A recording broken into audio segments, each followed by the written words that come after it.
Hello, hello, hello, and welcome back to the Mo Money Podcast. This is a special episode because we're still in this pandemic and there's a lot to know. And one thing I realized being Canadian is that, well, number one, I have a ton of amazing American listeners. Thank you so much. But also, I'm not an expert when it comes to what's going on down south. So I wanted to bring an expert, my friend Erin Lowry. She is the author of Broke Millennial and Broke Millennial Takes on Investing. And I have her on the show so she can explain what are some of the things going on in the U.S. financial relief programs. And also she has an amazing document that she made herself. It's a Google spreadsheet that anyone can access. And I will share the link in a moment. But it has a ton of different tabs and resources to do with pretty much anything you can think of. So there's, financial relief and money advice, food where you can find it, job leads, because there are still some companies, obviously mainly like tech or online companies that are hiring, shelter if you're looking for that, mental health resources, charitable giving, education for adults and kids. Oh my gosh, there's even tabs for fitness if you want to get fit, entertainment news. There's so much in this amazing document. And also I want to pick her brain about what's going on and what are some important things you need to know about, getting your stimulus check or applying for unemployment insurance in the US. So I hope you enjoy this special episode. Welcome back to the Mo Money Podcast, Erin. Well, thanks for having me back. We don't get to be in person this time, which is a bummer. I know. That was fun. Man, that's actually, now that brings me back, because that was last May that we had our event together. Holy crap, a lot has happened in the past year. April 9th will be 1 year anniversary for book 2 for Broke Millennial Takes on Investing. So yeah, I've been very nostalgic about that whole, this time last year I was traveling around America and then came up to Canada and I could get on a plane. Life was very different this time last year. I know. And it's one of those things too. I'm like, lately I've been like, wow, we didn't realize that life was so good. I know. Oh, well. Yeah. Anyways, not to bring everybody down. This is all about informing. So I wanted to have you on the show because you're American. And so you can speak to some of the great resources that you've compiled in this amazing spreadsheet over here that I will share with you listeners. But basically, a lot of people right now are losing jobs or are freaking out and don't know where to go. So you created this amazing document of all these amazing resources of financial relief and advice and all this kind of stuff. So I want to kind of talk about, because I'm not an expert when it comes to American finance. I've been watching the news, but I find it very confusing. Let's kind of start with an easy one. If someone has been laid off because of COVID-19, are there kind of relief programs available to them? There are. So yeah, to clarify again, I'm an American, live in New York. So speaking from the American perspective, yes, you do have options. Now it's delightfully fun and confusing for us because unemployment varies by state. Now, the CARE Act, which is the big stimulus relief package that the government just enacted, has kind of modified pretty much across the board a lot of the unemployment options. So now contractors, freelancers, gig workers are eligible depending on circumstances. I personally haven't found that I'm able to apply for anything because technically I can still earn money with writing and I'm making a little bit of money. It also depends on the tax structure. Are you an LLC? Are you an S Corp? There's just a lot. So you should definitely apply. If you have lost your job as a direct result of COVID-19 or before, please apply for unemployment. Apply for unemployment now, as soon as you stop listening to this, because a couple of reasons. One, they are getting very backlogged very quickly. It might take you hours to get through and get your application in because the websites are a bit archaic and very overloaded right now, obviously with submissions. But the other big reason too is because it can take weeks under normal circumstances to get your first check. So now we're thinking about the massive amount of increase in people applying, hundreds and hundreds and hundreds of thousands of people. We're going to tip into millions pretty quickly here. So you want to make sure to apply soon so that, if we're recording this in April, it could take you until mid-May, possibly, to get your first check. And where would people, because I have no clue, where do they go to apply for EI? Okay, I'm actually pulling up my grid to make sure I get this address. Because it's like, is it, because you said it's different state by state, so there's different places to go? There are, but it's aggregated very conveniently. So if you go to the Department of Labor's website, they will direct you on where to go. They have a whole thing about how do I file for unemployment insurance. And then on that website, they will send you a link to, it's called like One Step or Career Step. And from there, you can fill out like, this is the state I'm in, this is my employment status, and then that is going to direct you exactly to the website you need. Or you could go straight to your state's unemployment insurance website. But one thing is, please, please, please, no matter what you're doing in all of this, make sure you're going directly to sources as opposed to clicking links that you get via email that you see on social media. So many scams are starting to pop up. So you just want to be really, really careful about who you're giving all of this sensitive information to. Just popping in here after I recorded this episode with Erin because there was a bit of glitchiness when I was recording it. So the website she was saying is the U.S. Department of Labor website is dol.gov. To go to the page that she was mentioning where it says, how do I file for unemployment insurance? It's dol.gov/general/topic/unemployment-insurance. But when I just simply Googled Department of Labor USA, the website, the U.S. Department of Labor website came up, and as kind of one of the options, when it kind of pulls up like, oh, some of these pages in the Google kind of search page, unemployment insurance popped up, so you can find it there. And once you get to that page, then when it says, am I eligible? There is a link where it's like, find details of your own state's program, and that's where it'll take you to careeronestop.org. And now back to my interview with Erin. And that is secure. It is sponsored by the U.S. Department of Labor. And on that site is when you can select your state and then get details of exactly where to go to apply for unemployment benefits. So besides that, which great, everyone look into it if you're applicable or you're eligible. This other thing that's been in the news is a stimulus check. What the heck is this? So this is money that the U.S. government is sending out. The way that it's going to happen, you do not have to do anything. You do not have to apply for it. They're basing it off of your most recent tax returns. So for some people, that's 2018. For some people, that's 2019, depending on if you've filed.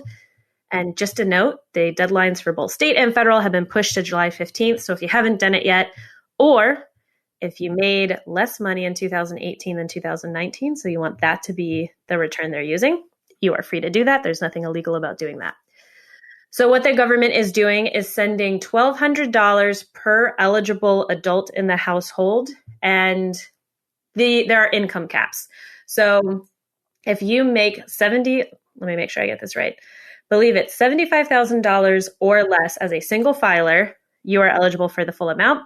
And if you make $150,000 as a married couple filing jointly with no dependents, no children, you make $2,400 or get $2,400. Now that starts to phase out. For married couples filing jointly, the phase out number, I believe, is $198,000. So if you as a couple earn more than that, and this is your adjusted gross income. So to get real technical, if you look at the tax return that you filed, it's Form 1040. I think there's a letter behind it. I am not a CPA or a tax attorney, but the line should be 8B. You should see on there. The term is AGI, adjusted gross income. That's the amount that they're using, not like your base salary. So once you consider things like putting money into retirement accounts or any sort of tax deferrals, that amount. And if you have a child that is under the age of 16, you get an extra $500 for the kid. I couldn't tell you why they picked the age of 16, to be honest. It might be because you can work, but obviously no one can really work right now. It's not like you can really go to McDonald's and get a job. Yeah. So I don't know all the ins and outs of why that number. The way the checks are coming out, if you have before paid your taxes or gotten a tax refund via direct deposit into your bank account, and they have that information, that's how you're going to get it. If not, they are sending out paper checks. However, recent stuff has come out that they expect there could be up to a 5-month delay on a paper check. Whoa! Because of the millions and millions and millions of checks they're going to have to send out. So there are ways for you pending, there are supposed to be ways that you can apply to get your funds deposited electronically. The Treasury Department has stated that it is going to develop a website for you to be able to go and input that information. I come back to this topic of scams because Lord knows that is something people are going to try to profit on. So make sure that you either go directly to the Treasury Department's website or directly to irs.gov for being able to get links for that and send out that or submit that information to get your check deposited electronically. You'll get it faster, but please don't get scammed out of all of your personal information. Yikes. The scams is, real. Like I know there were some scams up here, but I don't think they're as probably prevalent as what's going on in the US. I just think that I've only heard about a handful, mostly to do with utilities companies, actually, because they were some of the early ones to offer relief. But what I'm really worried about, and I actually got one of the scams emailed to me, interestingly, but what I'm really worried about is the number that are going to pop up as people start to get both their unemployment benefits as well as the stimulus relief check. Yep. So be careful. One other great thing about the document that you've created is it doesn't just talk about the things that we talked about, but also has like resources about like if you need food, what are some programs that have that? I love this. There's a whole document about job leads. So even though we've been talking about there's not a lot of jobs, there are still some jobs. And if you can, might as well look for a job. Even up here in Canada, I saw, I think it was Shopify had a thing on their Twitter being like, we are hiring. I'm like, yeah, if you can do, I mean, I was not looking for myself, but I was just curious, like, what kind of jobs? I'm like, oh, I'm not a programmer, so I have no idea what those jobs mean. But there are some jobs to be out there. Do you want to kind of share maybe, like, how did you develop this? I think this is such an important resource. And it's funny because you can see there's like 16 people at this moment in there right now, checking it out. I know. It's fun because it's been I've seen up to like 100 or so people, and depending on the time of day and if somebody's recently shared it. I also need to get in and update it again because there's just been so much that's come through and happened. With the job leads thing specifically, I will say, think about who is still working in this version of our economy. So deliveries are still happening, as well as grocery stores are open, essential workers, and they've been so overloaded that, and I say this with, if you are healthy, if you are not autoimmune, you don't have an autoimmune disease or immunocompromised, if you are in an age demographic that is considered a lower risk, those are the scenarios that you might want to be considering doing these jobs because you're still at risk, obviously. And I do think that it's important to also acknowledge, there's been a lot of love for the healthcare workers, and very deservedly so, but also people who are doing very essential things like delivering Amazon packages, working in the grocery stores, working at your local pharmacy.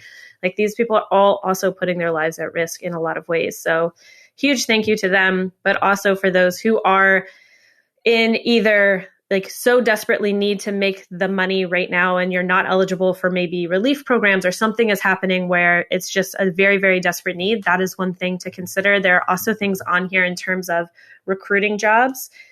Your local grocery store might be hiring, chains are hiring nationwide. Amazon added over 100,000 new full and part-time positions across the US at fulfillment centers. Walmart was hiring. I also included a few different job leads or temp working, and a lot of them have been doing placements for call centers. So these are things you can do remotely in the safety of your own home. I would also say anyone who is a writer, I know there's been a lot of, places are freezing their budgets and all of that. And while it's true, there actually still are gigs out there. So applying for, or signing up rather, I should say, for newsletters like Study Hall or Opportunities of the Week, things like that, where all of this stuff is aggregated into one easy to find location for you. Nice. That's amazing. There's also, which I think is so helpful, a resource that lists out different things for mental health, because I think everyone's having an issue with their mental health right now, every single person on this planet. So I know a lot of people are looking for some resources, and there's some great apps and organizations. You want to kind of talk a little bit about that? Absolutely. Well, one that I actually just found out about creating this is called Crisis Text Line. And so obviously one of the big concerns right now too, in addition to all of us having, our own mental health struggles through this experience, is anyone who is also experiencing any sort of domestic violence from being isolated and quarantined at home. So please be sure to be able to contact, whether it's domestic help hotlines. There are a very variety of sources, but you want to make sure that you're doing that in a safe way where it's not going to provoke perhaps the person who is, perpetuating the abuse in the household. Crisis text line is also a really good option where you can text, and the number is 741-741. And it starts as a bit of an automated back and forth before they connect you with a real person. But if you can't get on the phone, especially, texting back and forth is an option for you too. And it's not just about abuse. It's, any sort of mental health crisis that you're experiencing. The other big one that I like to point out in here is we haven't really seen a whole lot of coverage of this, but people who are struggling with sobriety now is also a very vulnerable time as well. And, AA has actually taken their meetings to being online, so you can find those resources. And I have a link in here to a spreadsheet of the AA online meetings. So really, no matter where you're located, you can find one to join as well. Yeah. I feel like especially right now, just because, when you're at home and I've been seeing a ton of memes and videos, people just joking, oh, I just drink all day. I'm like, this must be very hard for someone who struggles with that on a regular basis. So that's amazing that they're doing that online for people that need it. And there's another section all about charitable giving, because there are some of us that are privileged enough that, our jobs are secure. We have money in the bank. We're not as financially affected. This is a great time to give back because people and organizations really need it. It is. And I would also say, too, this website specifically talks a lot about the big national organizations and some on a very more local level, depending. And please submit ideas if you have ideas. So everything from Donor's Choice to City Meals, Meals on Wheels, Feeding America, Freelancer Relief Fund, all sorts of different things. But, and I want to come back to that stimulus check, if you are somebody who has a very stable job, you have a healthy emergency savings fund, and you're still eligible for a stimulus check, and you might be thinking, I don't really need it, quote unquote, please either donate or put it into your local economy. So whether that means ordering takeout, if you're comfortable doing that, or making an online purchase at a local boutique, or just some way to also at your very local level, try to be stimulating your economy. Absolutely. Or supporting people like us who are self-employed and create a lot of free content, which is, now I'm going to pitch because you have 2 amazing books. And I know you have a third one on the way in the fall or 2021. Is it going to be this year or next year? Well, we'll see. We'll see. Tentatively the end of this year, but kind of also depending on where things stand with the world, it might be 2021. Okay, so we'll keep our eyes out for that. But you, of course, have your first book, Broke Millennial, and Broke Millennial Takes on Investing, which is where we met, and had that amazing event, which you can actually still listen to the podcast interview if you want to listen to me and Erin's interview or the recording of the event. But 2 books that I highly recommend you take out you can take them out virtually. If you don't want to leave your house, you can take them out virtually or buy them virtually. So this is the time to, I think, do some reading, guys. You can. And you could probably buy it from your local indie bookstore and then shop local. And it's a win-win. Yeah, exactly. It's a win-win. So there we go. Thanks so much, Erin, for being on the show and sharing. Is there a short link to get to this? A little brokemillennial.com/something? Well, it is on my website, actually. There is a landing page on brokemillennial.com. It's the most recent post on the website. And then also I have it pinned to the top of my Twitter, Broke Millennial on Twitter. I share it's in my link tree on Instagram, and I will also send you a pretty link that's not the really crazy long Google link. Okay. And for anyone listening to, and I will make sure to reshare on all of my socials, and I'll send them to Jessica to put in the show notes. But on the very front page of this document as well, where it says start here, you'll also see there's a link to submit tips. So if you have tips and ideas for things that need to be in this document, especially as everything in the world is changing, it feels like at the speed of light every single day, please submit them because I love keeping this as current as possible. Mm-hmm. And you're all also taking donations, paypal.me/brokemillennial, and you're going to donate 50% to charitable causes and the Broke Millennial community, which I think is awesome. So again, if you got that stimulus check or you got some money to help and spread around and share, there we go. There's an opportunity for you guys. Yeah, I'm excited to be running some giveaways very, very soon. Yes. Awesome. Well, thanks for taking the time to chat with me. It's such a helpful resource. Make sure to check it out. I will share a link in the outro that I record after this when we have this special link that you'll get to find out. But also check out her books. They're great. Thanks so much for chatting with me again, Erin. Thanks for having me back. Always a good time. Okay, so first and foremost, I want to share that special link. She sent it to me. It is tinyurl.com/brokemillennial COVID-19 resource. Once again, tinyurl.com/brokemillennial COVID-19 resource. But as she mentioned, it is pinned on her Twitter account. You can find her at brokemillennial. I've also shared it on my Twitter account. And yeah, that's where you can find it. And also depending on where you're listening, like I'm going to include it in the description of this episode so you can easily find it and check it out yourself, because a lot of great resources that she took the time to compile. Really great job that she did. And also make sure to, lend your support to Erin, because she's awesome and puts out so many great articles and resources, and of course has some amazing books. So you can check out actually all my book recommendations on my website, jessicamorehouse.com/recommendations, or just go on Amazon or your, like she mentioned, your local bookstore to support local businesses to check out and get copies of her books or get them from a library or whatever. But show her some love, because she's amazing and doing some really, really great work. Anyways, thank you so much for listening. I'm going to be back here tomorrow with a special Money Minute episode. I want to share what's going on in Canada. What are some relief programs here? What's CURB all about? And what are some things that you need to know as a Canadian? So thanks for joining me for this special episode. I will see you back here tomorrow for another episode. Have a good rest of your day.